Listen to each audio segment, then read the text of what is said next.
mondo senza testa, una testa senza mondo, un mondo in testa. Conoscevo come adesso ed ego non mi absolvo neanche quando mi confesso dei peccati che ho commesso.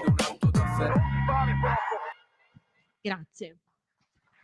Grazie vicepresidente Credaro.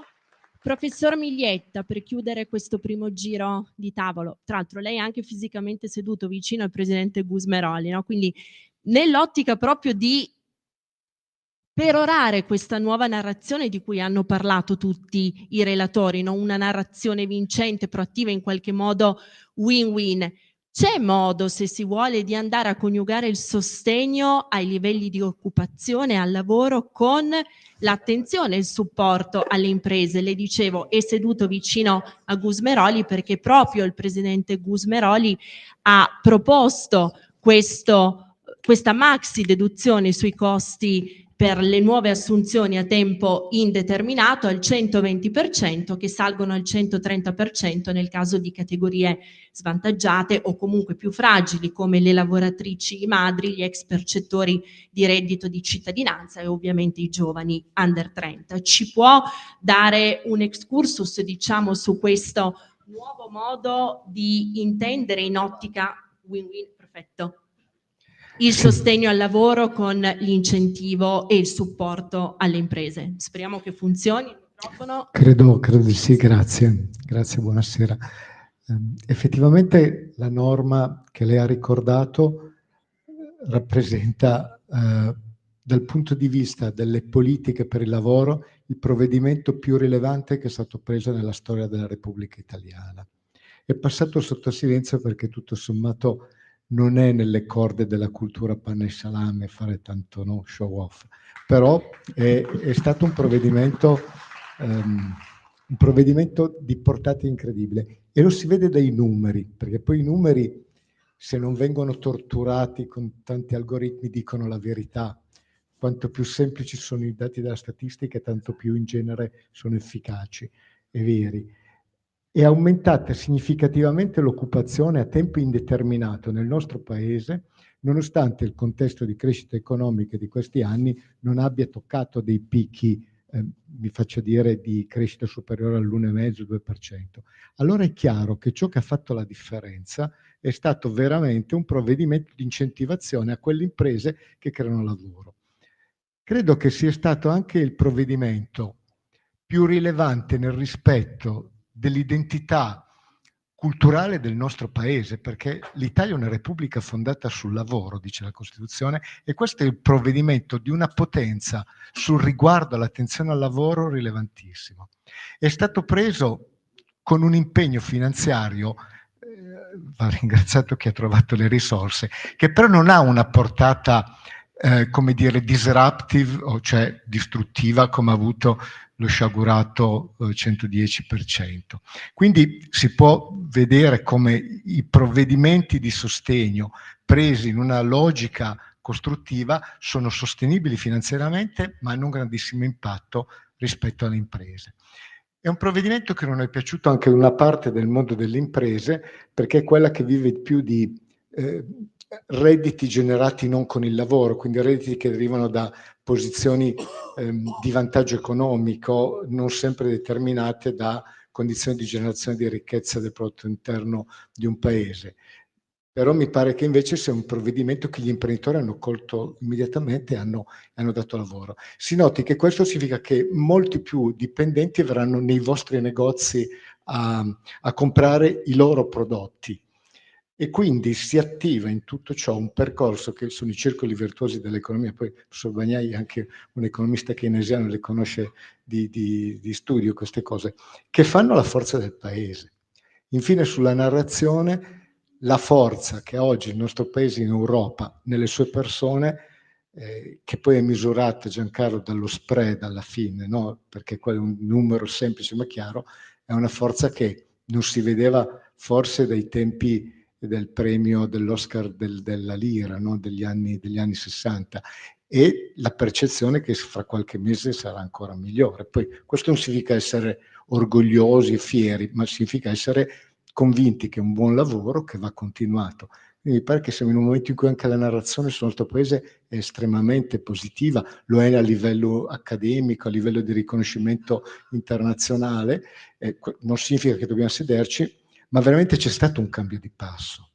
Ed è molto bello perché la gente può avere un po' più di speranza. C'è molto da fare, moltissimo, però qualche cosa è stato fatto. Ecco, mi sembra una cosa estremamente rilevante nel cambiamento e anche in quella narrazione che è importante riportare e di cui anche renderci conto un po' tutti come cittadini. Grazie.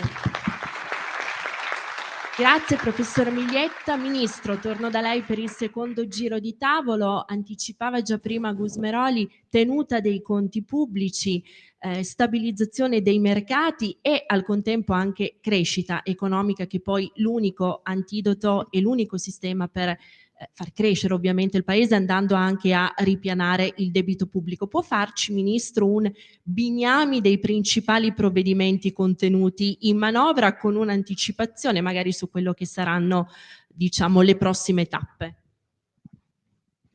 Ma dico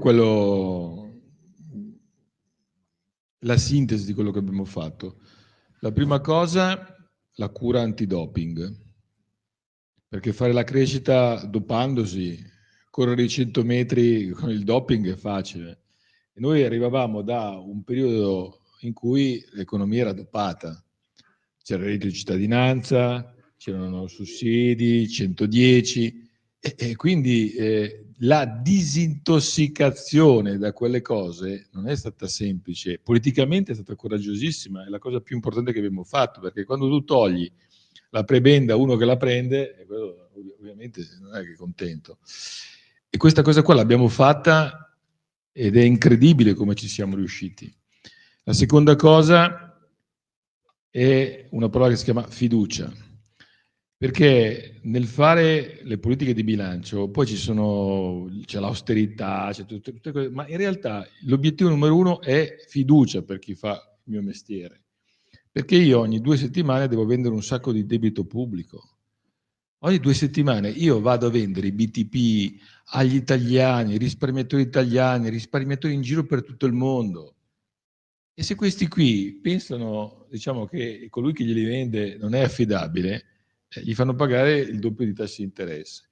Quindi, se tu riesci a instaurare questa immagine, questa credibilità, parlando poco e facendo molto, allora magari lo spread scende, c'è la corsa a prendere i titoli di Stato italiano, perché qui c'è qualche banchiere magari in sala, sa perfettamente che ogni asta, adesso abbiamo il problema che ne arrivano troppe di richieste, no?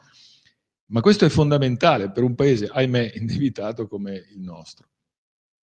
E poi scendendo, tra virgolette, di livello, la prima cosa fondamentale, perché non voglio farla tanta lunga, però quello che abbiamo fatto è questa grandissima operazione del taglio del cuneo fiscale e contributivo sui lavoratori dipendenti, perché lo sa Granelli che partecipava ai tavoli a Palazzo Chigi. La cosa che io rimanevo veramente allibito era questa, che noi abbiamo fatto la vera grande operazione a favore dei lavoratori dipendenti che guadagnano meno di 40.000 euro, cioè sostanzialmente gli operai, gli impiegati, gli infermieri, e dove c'è stato un notevole risparmio rispetto al pregresso, e i sindacati dicono lo sciopero, ma in realtà doveva indire lo sciopero il commerciante, l'artigiano.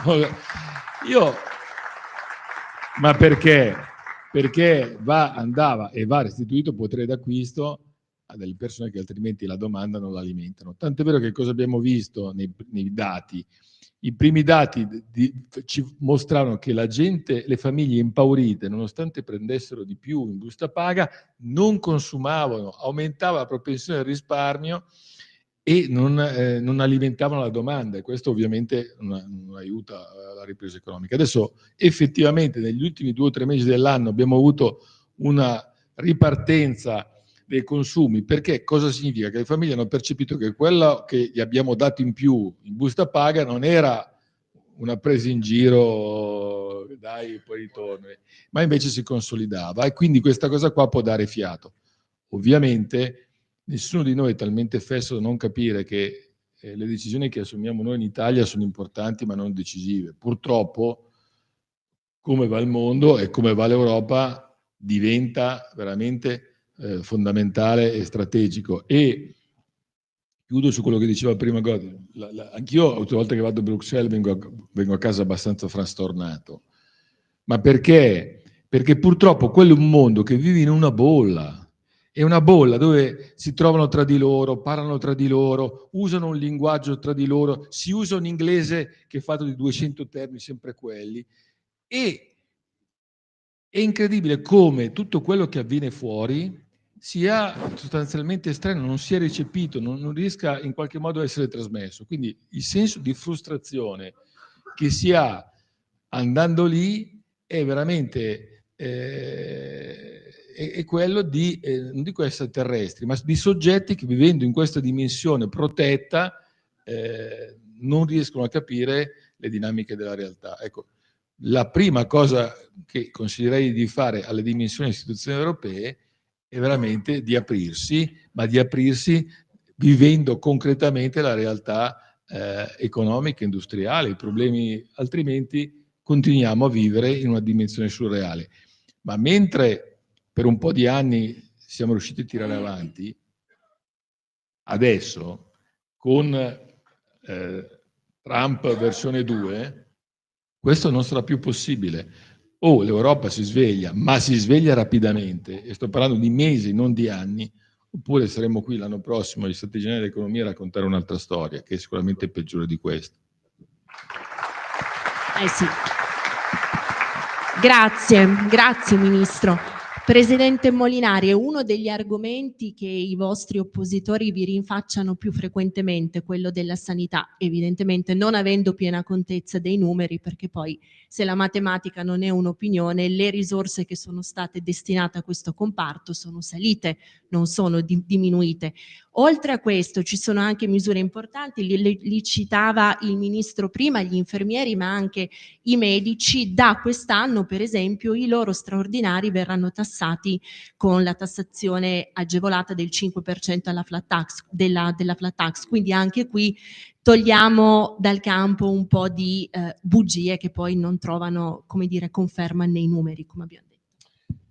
Ma sì, esattamente come per il tema del taglio del cuneo fiscale, che è stata la più grande opera di redistribuzione che si possa ricordare, come ricordava prima il Ministro Giorgetti, perché aver reso strutturale questa misura che mette circa 100 euro più in busta paga a tutti i lavoratori sotto i 40.000 euro è quello che a parole la sinistra ha sempre chiesto, no? Io ricordo quando nel governo Conte 2 ottennero un taglio del cuneo fiscale di 2 punti, e questa fu venduta come una grandissima conquista. Noi l'abbiamo tagliato di 7 e ci sono gli scioperi generali e la rivolta sociale.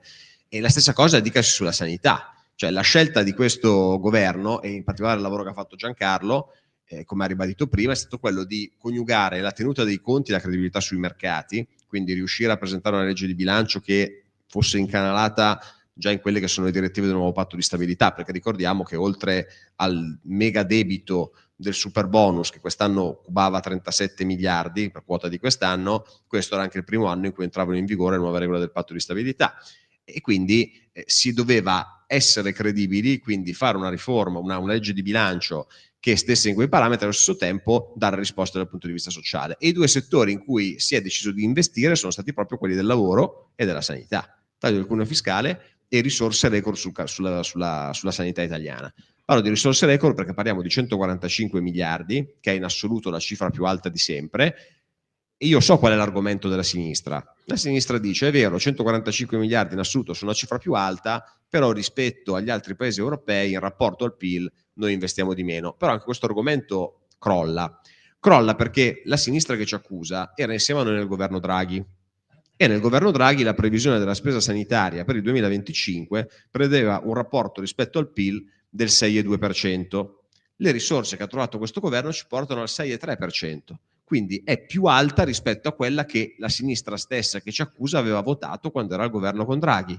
Quindi sono polemiche assolutamente strumentali, perché c'è la consapevolezza che c'è un problema sulla sanità, Ma il problema sulla sanità c'è per una mancata programmazione che non si risolve in 2 giorni. Anche la questione, quello che dicevi, che diceva lei prima, quindi la questione della flat tax per i medici, per gli infermieri sugli straordinari, noi l'abbiamo fatto perché è un modo di dare un aiuto e di cercare in qualche modo di, grazie al grande senso di spirito di sacrificio e forza di volontà dei sanitari, di provare a dare risposta aggiuntiva alla domanda di salute che c'è nel paese, ma sappiamo che non è risolutivo.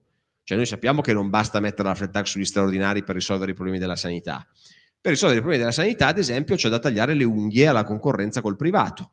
E il tema è questo: visto che la sinistra continua ad accusarci di voler privatizzare la sanità, qualcuno mi deve spiegare perché è dovuto arrivare un governo di centrodestra per mettere dei limiti alle tariffe che gli ospedali pubblici possono pagare ai privati, cioè ai gettonisti, perché la sinistra non se n'era mai accorta, non l'ha mai fatto. È dovuto arrivare il centrodestra per prevedere che i contratti con i prestatori di opera, quindi con queste cooperative, queste cliniche private che danno medici alle strutture pubbliche, possono durare soltanto 1 anno. Poi con tutte le difficoltà applicative del caso, perché adesso noi avremo dei direttori generali degli ospedali che si troveranno di fronte al dubbio: vado davanti alla Corte dei Conti o vado davanti alla Procura della Repubblica per interruzione di pubblico servizio. Quindi lo sappiamo bene che non è che le cose si risolvono così nel momento, però quantomeno una direzione la stiamo dando, cioè cercare di valorizzare la sanità pubblica, mettere più risorse, cercare di limitare la concorrenza sleale del privato. E dico sleale perché quando lo stesso medico per lavorare nella stessa struttura prende 3 volte tanto rispetto al dipendente del sistema sanitario nazionale, c'è qualcosa che non funziona, no? Quindi la politica di questa cosa doveva occuparsene, ce ne stiamo occupando noi. E la sinistra, che ha governato per molti anni, di questa concorrenza non se n'è mai accorta, come non si è mai accorta che col numero chiuso alla facoltà di medicina abbiamo creato un imbuto che oggi ci porta a un gap di personale sanitario che recupereremo nei prossimi 10 anni se va bene, perché un medico e un infermiere non li fai per decreto legge. E quindi abbiamo messo in campo tutta una serie di misure, ad esempio le agevolazioni per importare medici stranieri, quindi agevolazioni per riconoscere i titoli stranieri per poter venire a lavorare in Italia, come abbiamo detto incrementi salariali con la flat tax per quanto riguarda gli straordinari, però il numero chiuso stiamo iniziando a discuterne per toglierlo, anche se qui non sarà una cosa immediata. E poi c'è da dire una roba, c'è da dire che il Covid fortunatamente ha fatto cambiare posizione, e qua chiudo, a quella impostazione rigoristica che arrivava dall'Europa e che in Italia è stata incarnata molto bene dai governi di centrosinistra. Qua siamo in Piemonte, sappiamo bene perché noi abbiamo vinto le elezioni regionali 2 volte di fila. I nostri consiglieri regionali sono eccellenti, Alberto Cirio è eccellente, ma la verità è che noi abbiamo vinto le elezioni 2 volte di fila perché tutti ricordano che quando c'era Chiamparino chiudeva gli ospedali, e quando è arrivato il centrodestra gli ospedali li abbiamo riaperti, perché questa è stata la sinistra chiamata ad avere delle responsabilità. Ed è stata la stessa che anche a livello nazionale ha fatto dei tagli lineari molto pesanti sul tema sanitario. La pandemia col PNRR ha portato a un'inversione del paradigma. Ora abbiamo risorse per la sanità territoriale, le cosiddette case della salute, poi bisogna riempirle, perché a parte costruire l'immobile poi bisogna trovare i medici e gli infermieri. Però passa il messaggio che le case della salute, gli ospedali di comunità, quei piccoli presidi che nella retorica di qualche anno fa invece dovevano essere chiusi, perché avevamo una norma come il decreto 70 del 2015 che diceva che ci doveva essere un ospedale ogni 500.000 abitanti, è un paradigma che è crollato in maniera tragica di fronte al Covid, ma è crollato. E anche qua, e chiudo, come sul green, chi l'ha sempre detto era la Lega. Presidente Molinari, telegrafico, resto ancora un attimo con lei. Domani il suo partito si riunirà in tante piazze d'Italia, in tantissime piazze d'Italia, per una gazebata volta a dimostrare il sostegno della Lega alle nostre forze dell'ordine, per le quali chiedo un bel applauso. Lei, Presidente, proprio in sostegno alle forze dell'ordine, lei con tutto il suo partito, ha recentemente presentato una proposta di legge che si muove proprio nell'ottica di dare un segnale, un altro segnale a favore di questi servitori dello Stato, donne e uomini in divisa, che ogni giorno mettono a repentaglio la loro vita per tutelare la sicurezza e l'incolumità di tutti noi. Sì, molto rapidamente, premesso che alcune norme di sostegno alle forze dell'ordine, anche dal punto di vista della tutela legale, oltre che ad esempio con la previsione della body cam, che è una cosa a tutela della gente, ma a tutela anche, diciamo, del terzo che possa essere coinvolto, del cittadino che possa essere coinvolto in uno scontro con la polizia, sono norme che sono contenute nel disegno di legge sicurezza che ora giace al Senato, e noi ribadiamo che sarebbe da approvare velocemente proprio perché queste norme già ci sono, già hanno fatto un passaggio alla Camera e c'è una esigenza di sicurezza dove sono previste anche le aggravanti per chi aggredisce gli agenti della polizia come della polizia penitenziaria. Insomma, ci sono una serie di norme che secondo noi vanno approvate immediatamente. Ma com'è nata questa idea della proposta di legge che ho presentato io, che prevede di fatto il gratuito patrocinio sia per gli agenti di polizia che per ragioni di servizio incappino in procedimenti penali o in procedimenti civili, sia per quanto riguarda tutte le vittime di incidenti sul lavoro, perché poi ha avuto più notizia la questione dei poliziotti, ma il ragionamento è stato: il poliziotto è un lavoratore, per il tipo di lavoro che ha diciamo questa problematica aggiuntiva rispetto a chi lavora magari in un cantiere. Ma la proposta di legge che abbiamo fatto prevede gratuito patrocinio per tutte le vittime di incidenti sul lavoro, anche perché gli incidenti sul lavoro sono una piaga nel nostro paese. L'anno scorso abbiamo avuto più di 500.000 di denunce e quindi il tema è sempre questo. Io ho la fortuna di fare il parlamentare, ma guardo la televisione come tutti, leggo i giornali. Ogni volta che c'è un incidente sul lavoro c'è una lunga fila di dichiarazioni di piagnistei, però poi non cambia niente. Ogni volta che c'è un agente di polizia che nell'esercizio del suo mandato incappa in un procedimento penale, tutti dicono che è una vergogna e poi non si fa niente. E io ho detto: che cosa possiamo fare realisticamente oggi, visto e considerato che il nostro sistema, il nostro codice penale di procedura penale prevede già il gratuito patrocinio, non solo legato al reddito, ma legato ad esempio a determinati reati, penso alle vittime di violenza sessuale, perché il legislatore ha ritenuto che quel tipo di reato, chi subisce quel tipo di reato meriti una tutela aggiuntiva. Noi della Lega pensiamo che chi subisce un incidente sul lavoro, essendo un lavoratore, meriti una tutela aggiuntiva, perché non ci deve essere nessun lavoratore in Italia che non faccia una causa perché non può pagarsela. E questo è il motivo e questo è il modo in cui è nata questa proposta di legge. Grazie mille Presidente Molinari. Presidente Bagnai, vengo da lei, cominciamo a parlare di questo tema. Dazzi?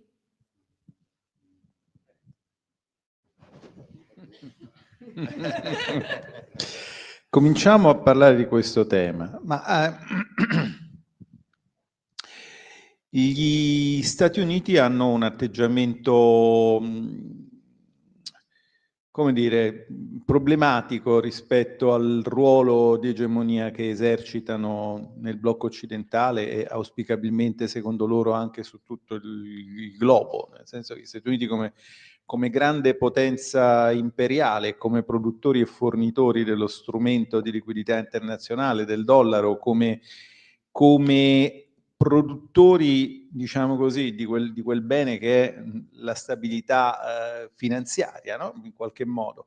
Sono dei grandi importatori di risparmio e sono anche dei grandi importatori di beni. Affluiscono dollari negli Stati Uniti perché in giro per il mondo il dollaro è ancora visto come una valuta, diciamo, che ha un suo status, quello status che, come abbiamo insomma lungamente discusso nel mio blog, che non consiglierei di leggere al mio peggior nemico, ma insomma devo dire che c'è, perché oggettivamente c'è. L'euro non è riuscito a contendergli. Mi ricordo che tanto tempo fa, prima di conoscerlo, poi ci siamo conosciuti, ci siamo anche stati relativamente simpatici. Ebbi una disputa a distanza con il direttore Ruffini dell'Agenzia delle Entrate, che all'epoca non era direttore dell'Agenzia delle Entrate, che mi attaccò dal blog dell'Espresso perché io sostenevo che l'euro non avrebbe scalzato il dollaro, come in effetti non ha fatto, nel senso che poi insomma c'erano delle argomentazioni ex ante e poi ex post ci sono i risultati. Beh, però allora, diciamo così, il loro ruolo prevede anche che in qualche modo sostengano la domanda mondiale, quindi gli Stati Uniti sono degli importatori netti perché un po' è il loro destino, ma al tempo stesso lo sono loro malgrado. E alla fine, quando tu arrivi al governo e hai un fortissimo deficit della bilancia dei pagamenti, cioè importi, cioè compri beni prodotti altrove, cioè puoi argomentare che non stai, diciamo così, producendo posti di lavoro nel tuo paese, sostanzialmente l'opinione pubblica, ma anche le tue stesse migliori buone intenzioni ti impongono di fare qualcosa. Ora, questo qualcosa può prendere due strade.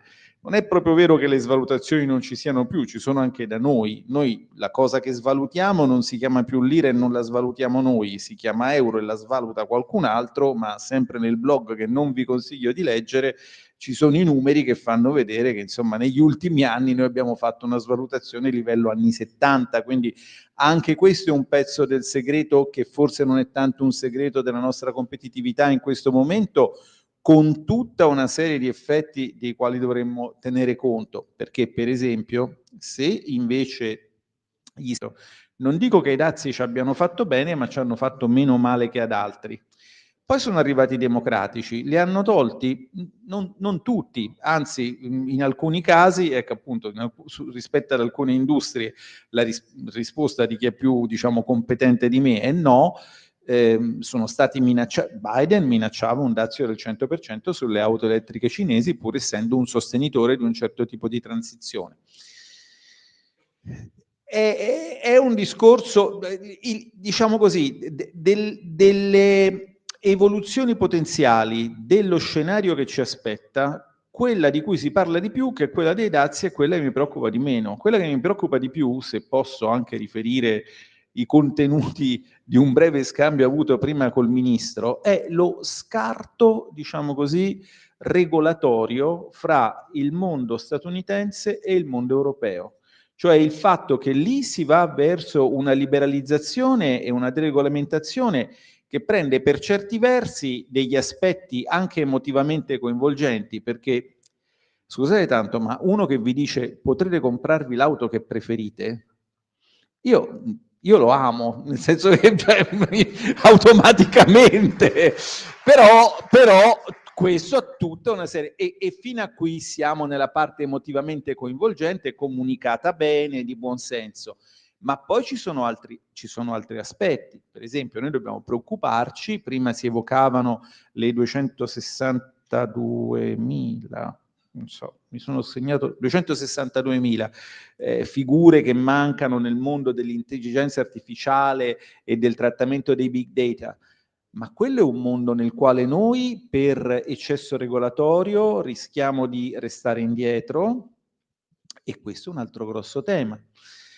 Quindi sono queste più le cose, diciamo, sulle quali io concentrerei la mia attenzione. Questo secondo me è il potenziale scarto e quello che rischia di farci restare ulteriormente indietro rispetto al nostro diciamo, in qualche modo tutore, ma anche concorrente statunitense. E quello che mi preoccupa un po' sono certi atteggiamenti di persistenza della leadership europea, e io spero che qui l'Italia possa fare molto per indurre un atteggiamento un pochino più riflessivo nelle sedi europee, con in più l'idea che, diciamo così, una certa spinta verso l'est, no?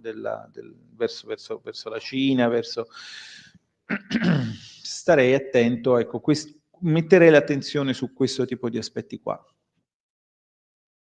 Lo amiamo perché ci offre sempre le cose più buone e naturali. Linea Alberto Acerbis! Cari amici, cari amiche di Radio Libertà, un saluto da Alberto Acerbis. Questo era il periodo in cui nonno mi diceva: Alberto, con fa l'oio bu e il ve a galo, cioè prima diceva l'oio bu ve sempre a galo, cioè l'olio buono viene sempre a galla, e poi diceva gonfa l'oio bu e il ve a galo, cioè abbiamo fatto un olio buono e lo vediamo affiorare. E affiorare cosa vuol dire? Parlare del fior d'olio. Allora chiaramente è la solita storia, ve la ripeto da tanti anni, io so vi ho rotto anche un po' i marroni, ma va bene, dovete sopportarmi, supporto anch'io tante persone che voi dovete sopportare me. È chiaro che è per coloro il fior d'olio che pensano l'olio extravergine di oliva come qualcosa fa la differenza.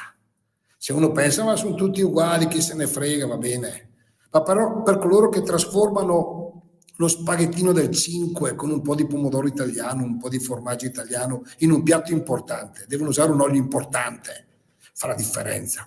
Riscoprite i sapori di un tempo con l'olio Acerbis, in modo particolare il fior d'olio, 4 lattine da 1 litro, di più non posso, non chiedetemi di più, non posso, 78 euro il trasporto non lo pagate. Acidità bassissima, dolcissimo, straordinario. Mettetelo via perché il parentado ve lo ciula, ve lo porta via. Attenti. Come gusto, un gusto molto leggero, molto fruttato. Profumo, vi ricordate quando si andava in Camporella, cioè nel senso col plate, con gli amici, vino bianco, formaggio, salame, e c'era quel profumo di erbe intorno a noi? Ecco, ricorda molto quell'odore. L'erba appena tagliata dopo un temporale, una cosa meravigliosa. Insomma, io non ne ho per tutti, mi dispiace, tanti rimarranno senza. Se volete questa mattina 030 78 40. No, ho sbagliato, ferma. Questa mattina 030 68 40 408 il telefono, 78 euro 4 lattine, oppure ordinate tramite il sito olioacerbis.com. Vabbè, è andata così. Buona mattina, buona informazione. Grazie professor Bagnai. Restiamo dalla stessa parte del tavolo, Confartigianato e Confcommercio, proprio su questo quadro che ci disegnava il presidente Bagnai. Ma diciamo che rispetto ai dati che sono usciti in questi giorni, che abbiamo un po' analizzato, c'è una grande preoccupazione, perché l'Italia è il paese, dopo la Germania e gli Stati Uniti, è il paese secondo esportatore, dove noi mandiamo merci per 66 miliardi, no? Quindi nella simulazione che abbiamo fatto è che qui, se ci fosse un innalzamento di questi dazi dal 10 al 20%, vorrebbe dire 11 miliardi in meno.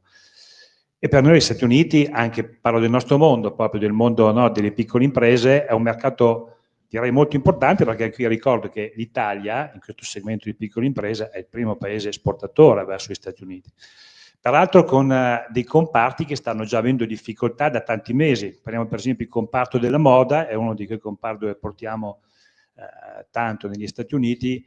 Anche il 2024 è stato un anno drammatico per molti versi, no? Il calcolo che abbiamo fatto anche qui, i primi 6 mesi del 2024, 1 miliardo e 800 milioni di minori introiti derivanti dall'esportazione, quindi mancata esportazione.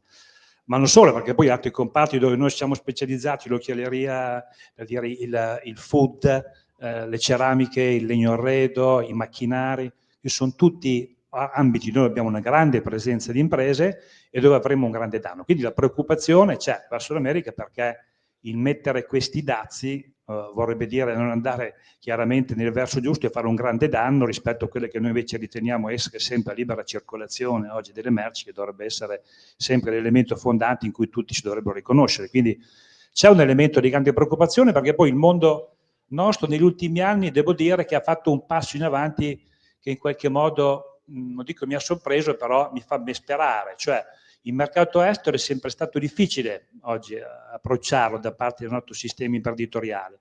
Devo dire invece che negli ultimi anni il fatto di poterci costituire in reti, in consorzi, ci ha consentito di fare notevoli passi in avanti. Anche qui, leggendo dei dati che dava l'Infocamera Nazionale con l'Università Ca' Foscari, dopo il Covid si è quadruplicato il numero oggi di microaziende piccole che si mettono assieme per un semplice motivo, perché non c'è sostenibilità economica, perché oggi gli adempimenti che occorre fare dal punto di vista tecnico, della qualità, della sicurezza, dell'aspetto commerciale, dello scouting, oggi non consentono alla microimpresa di reggere il mercato, perché la marginalità non c'è più. Quindi oggi il fatto moderno, che come diciamo, presidente di un'organizzazione mi sento di fare, di diffondere questo verbo in tutte le sedi in cui posso farlo, è quello proprio di combattere il male atavico che hanno un po' gli artigiani, che è l'individualismo eccessivo. Cioè oggi quando sono a confrontarmi con tanti artigiani da tutte le parti dove vada, che dico che occorre mettersi assieme, occorre fare massa critica, tutti mi dicono: Presidente, lei ha ragione. Però dopo 3 mesi che di riscontro, ma quello non è bravo, quello non lo fa come me.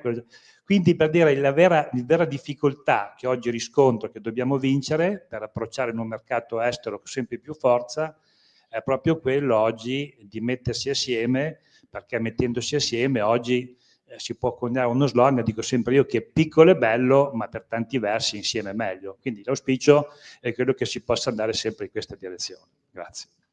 Grazie Presidente. Sicuramente la preoccupazione c'è. I dati dello Centro Studi Confcommercio danno un'incidenza, se effettivamente i dazi dovessero essere in prospettiva come quelli indicati di un 6% di un 6 punti di PIL, per cui insomma non sono poca cosa per quanto riguarda tutto il sistema economico italiano.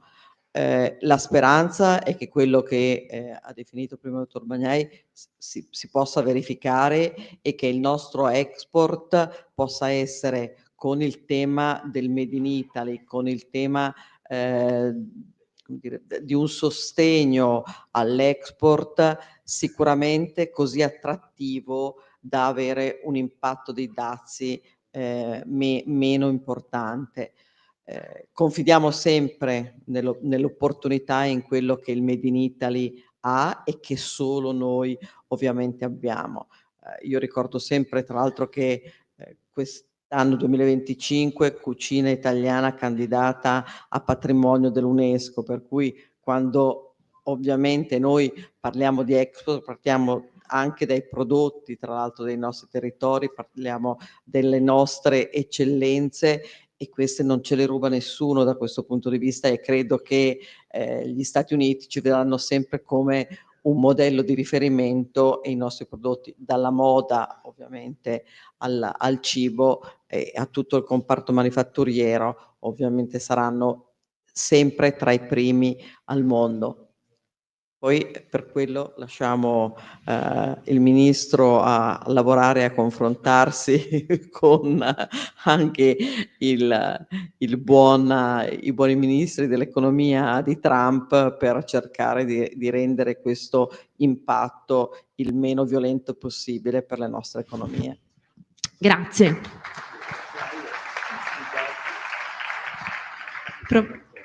Professor Gozzi, anche per lei un veloce passaggio su questo tema, e poi, poiché ha anche la delega al piano Mattei, quanto vale economicamente l'Africa per l'Italia in termini di prospettive?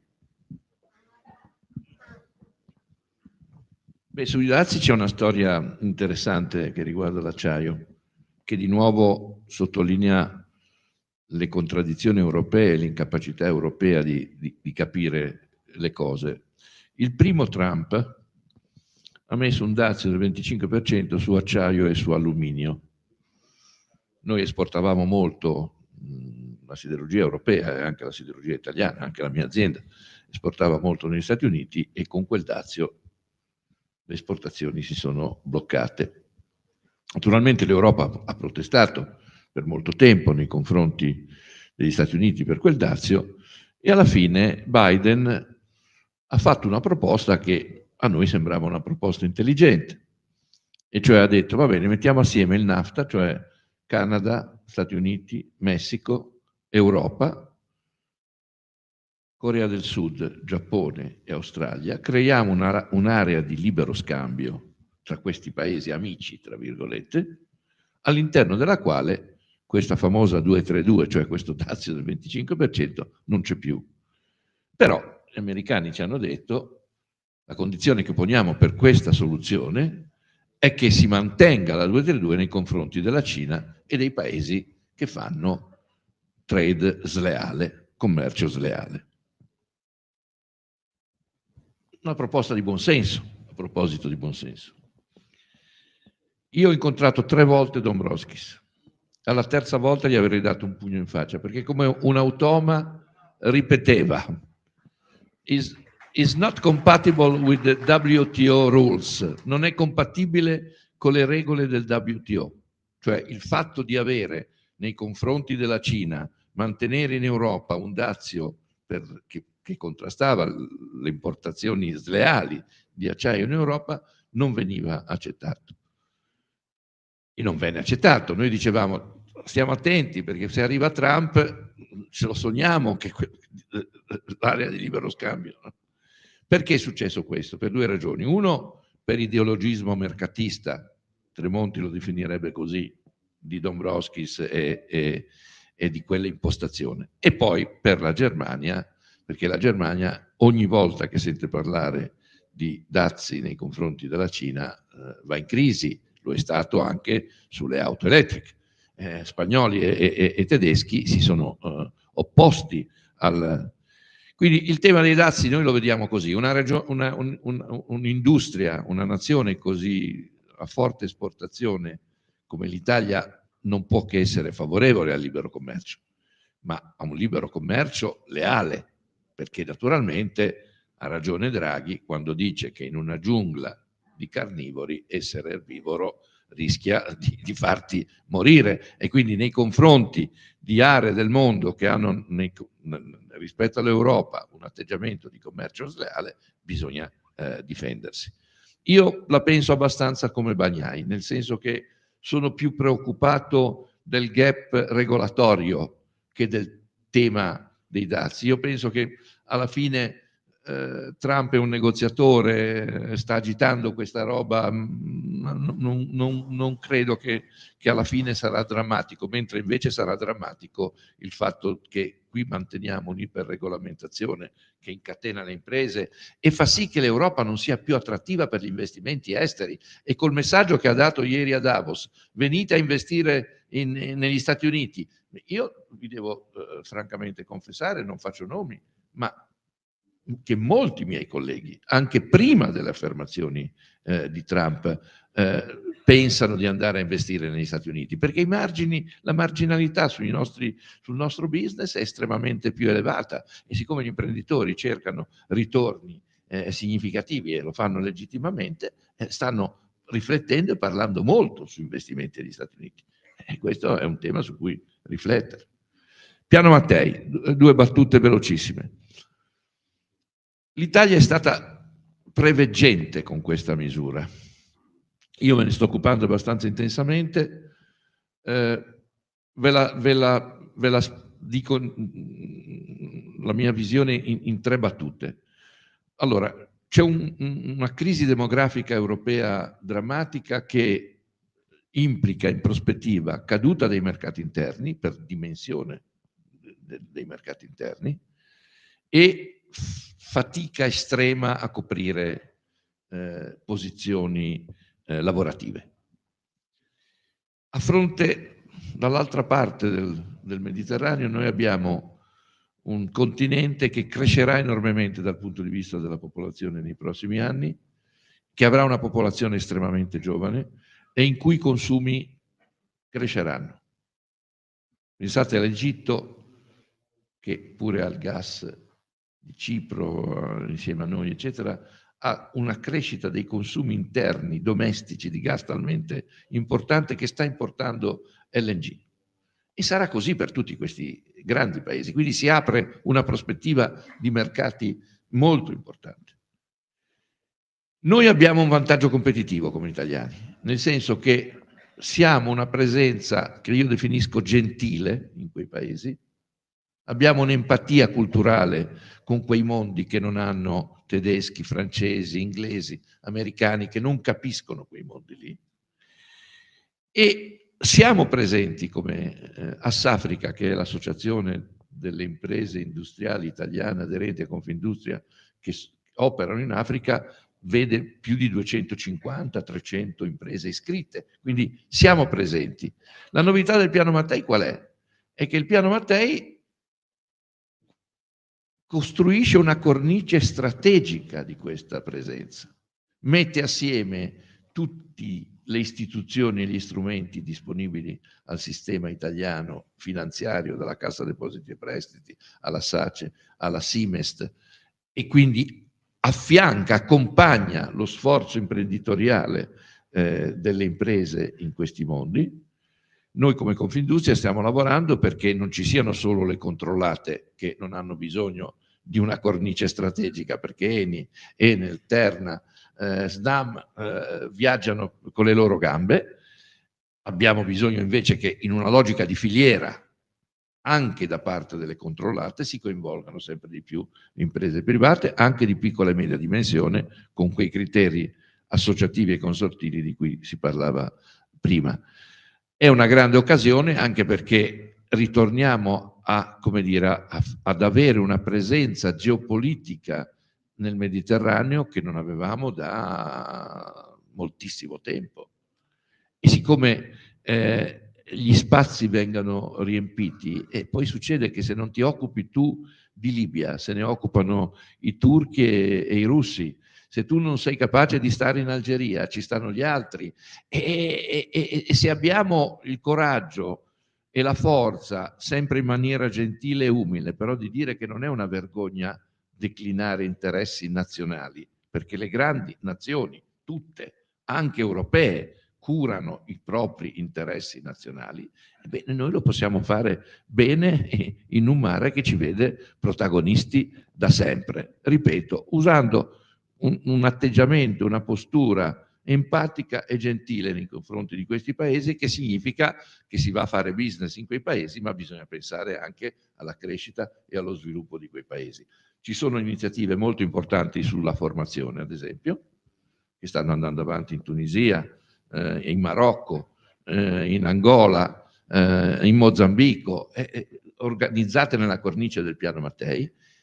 Sono investimenti immateriali che non richiedono enormi sforzi finanziari, ma che possono dare un grande ritorno economico. Quindi io credo che sia una prospettiva di grandissimo interesse, apre nuovi mercati all'industria italiana, mercati che cresceranno moltissimo nei prossimi anni, e quindi c'è una grande partita da giocare. Io penso che lo faremo bene. Grazie Presidente, del resto già 2000 anni fa lo chiamavano Mare Nostrum, a maggior ragione. Professor Miglietta, un passaggio anche per lei su questo tema dell'ipernormazione bulimica dell'Europa, su cui tutti i relatori mi pare siano stati d'accordo, e un passaggio veloce, dato che lei è docente anche di mercati internazionali, sul tema della New Space Economy, non perché, come dire, Musk faccia parte dell'amministrazione Trump, ma perché è un tema ineludibile del presente e del futuro.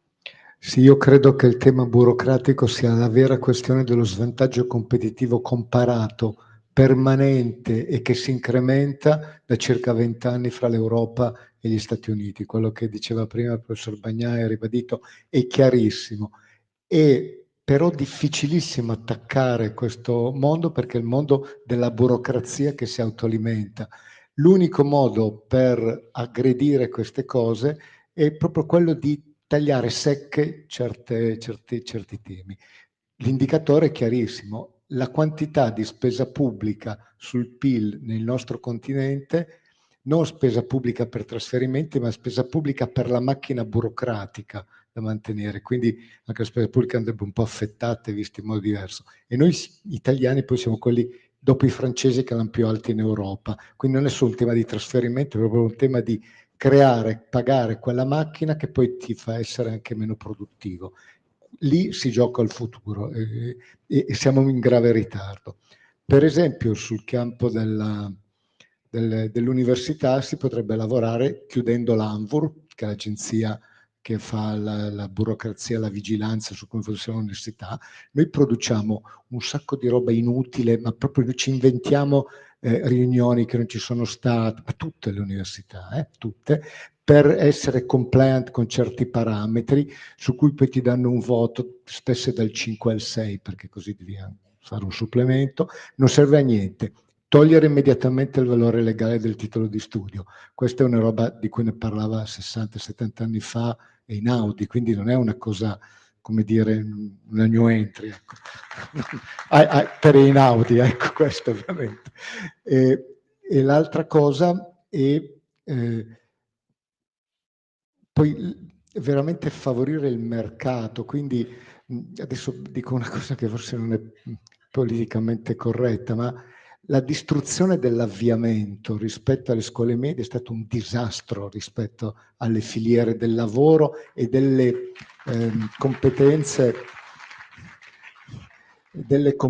materiali che sono la risorsa vera del Made in Italy, della nostra storia. Quindi io non dico che bisogna rifare l'avviamento, ma siccome poi le scuole medie sono diventate meno capaci di preparare sul piano culturale rispetto a quella che era la preparazione dell'avviamento, perché uscivano che sapevano scrivere in italiano, adesso anche dal liceo non sai più se... ma mi dispiace che lo condividiate anche. Però lavoriamo per esempio pensando che ci possono essere dei percorsi differenziati. Vai alle scuole medie, poi adesso abbiamo giustamente redatto il latino eccetera, dai un po' più spazio ai mestieri, alle professioni, che così tiri dei ragazzi anche dentro che magari poi si disperdono. Si può fare molto lavoro anche su quello. La space economy, io sono un adoratore della space economy, un po' perché ero un fan di Star Trek da ragazzo e quindi adesso vedo che alcune di quelle intuizioni si stanno realizzando. Sogno il motore a curvatura, ma lasciamo stare. Però la cosa più bella è che credo che esattamente come internet 20 anni fa ha introdotto un'innovazione che poi è stata pervasiva, diffusa e ha consentito quell'aumento di produttività per cui viviamo in uno stato di bassa inflazione da 20 anni a livello mondiale, nonostante si siano fatte politiche che avrebbero dovuto generare inflazione, vedi l'aumento del debito pubblico, no Giancarlo, a livello mondiale. Così la space economy, non per il valore delle imprese che producono i satelliti o di quelli che fanno l'IT che va nello spazio, che vale, ho letto recentemente, 450-500 miliardi di fatturare mondiale, ma per tutto quello che può consentire per l'agricoltura, le assicurazioni, cioè si apre un mondo financo per produrre l'energia elettrica nello spazio e mandarla sulla Terra. Così possiamo fare un po' d'ombre e risolviamo anche un po' il problema climatico magari. Grazie professor Miglietta. Allora chiudiamo con il presidente Gusmeroli, guardo lei ma in qualche modo occhieggio anche al ministro, ma Gusmeroli, questa rottamazione / rateizzazione lunga la facciamo? Ma allora, prima un inciso, prima lui ha parlato di questo incentivo alle assunzioni, che in realtà un giorno abbiamo scritto un articolo insieme sul Sole 24 Ore e l'abbiamo fatto assieme, ecco. Poi, se dobbiamo dire, ha funzionato questo incentivo del 120-130 e Giancarlo l'ha reso stabile e quindi ha trovato pure le risorse, quindi insomma diciamo non è che è stato proprio tutto merito mio. Invece noi siamo uno strano paese, perché? Perché abbiamo alte le imposte, tasse, contributi e abbiamo un alto non incasso. Quindi noi abbiamo, in questo momento, abbiamo un debito pubblico di 3.000 miliardi, ma abbiamo più di 1.200 miliardi non incassati. Tutti gli anni accettiamo che 30-40 miliardi di imposte non vengano pagate. E perché lo accettiamo? Perché? Perché le tasse sono alte e la gente fa fatica a pagarle, perché non accettiamo, pensiamo che sia una colpa se un cittadino, contribuente, un'attività economica vada in crisi, non possa avere una crisi e quindi per noi è una colpa che uno dichiari le imposte e non riesce a pagarle.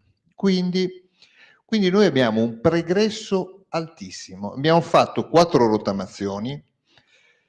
Da queste 4 rottamazioni sono emerso che cosa? Che è emerso finalmente che abbiamo un debito mostro, cioè un credito mostro, cioè più di 1.200 miliardi da incassare. Dall'altro lato che ci sono cittadini che aderiscono alle rottamazioni ma pagano il vecchio o cercano di pagare il vecchio e non riescono a pagare il nuovo.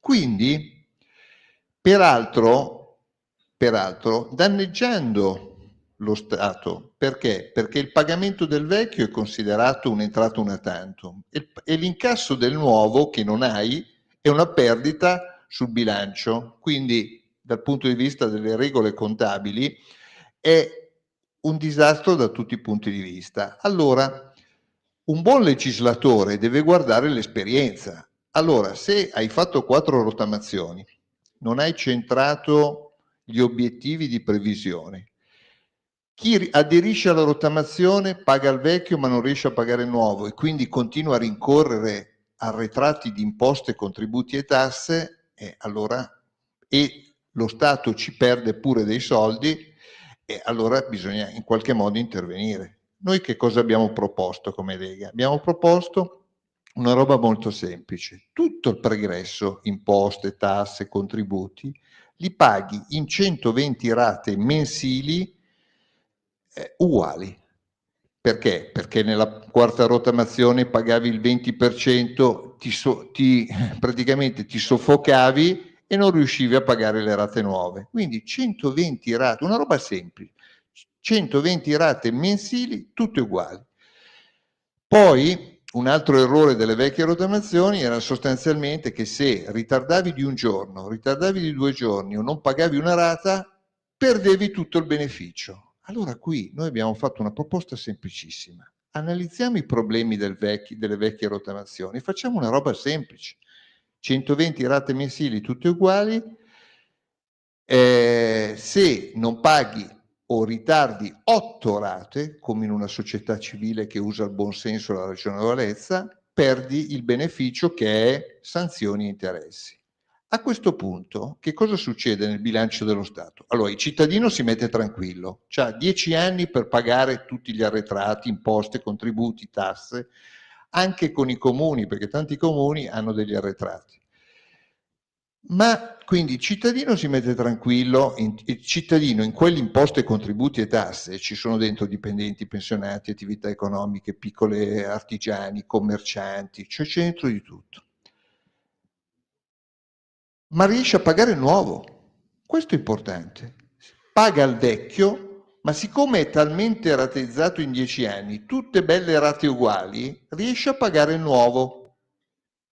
Quindi non è più indietro, non è che è il gatto che si morde la coda, che continua, e questo è in qualche modo la proposta. Dal punto di vista del MEF, quindi qui c'è il Ministro dell'Economia, cioè riesce ad avere gli incassi che poi gli permettono, perché il nuovo vuol dire le entrate correnti dell'anno. Se gli entrano le entrate correnti dell'anno in più perché tutti quelli che hanno quell'arretrato mostro si mettono in regola, a quel punto può abbassare le tasse a tutti, molto meglio che col concordato preventivo. Quindi noi abbiamo fatto una proposta semplice che soprattutto punta ad abbassare le tasse a tutti quelli che non aderiscono alla rateizzazione, come permettendo al cittadino che ha da arretrati di mettersi in regola anche col nuovo, di non rimanere indietro col nuovo. Adesso la palla è da un lato alle altre forze politiche e dall'altro al ministro. Almeno io sarei ottimista perché lì prima o poi ci dobbiamo arrivare. Perché? Perché se no non possiamo accettare che ogni anno 30-40 miliardi non entrino nelle casse dello Stato perché il cittadino ha delle difficoltà economiche, in qualche modo riesce a pagare il vecchio ma continua a rincorrere il nuovo e a non pagarlo. Grazie Presidente. Che cosa risponde il Ministro?